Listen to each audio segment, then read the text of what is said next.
Maggi म्हटलं की तोंडाला पाणी सुटलं असेल, हो ना? चला तर मग बनवूयात मॅगीची एक भन्नाट अशी रेसिपी. त्यासाठी मी इथे लसूण, आले, मिरची आणि कढीपत्त्याचं वाटण तयार करून घेतलंय.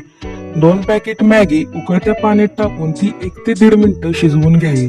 मॅगी मधील एक्स्ट्रा पाणी गाळून घेऊन ती एका बाउल मध्ये काढून घ्यावी व त्यावर थोडेसे तेल सोडून ती चांगली मिक्स करून घ्यावी.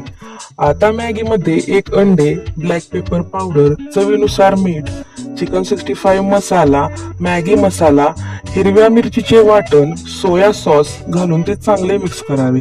आता पॅनला तेल लावावे व हे मिश्रण गोलाकार पसरवून घ्यावे. हे मॅगी ऑमलेट दोन्ही बाजूंनी तेल लावून खमंग भाजून घ्यावे.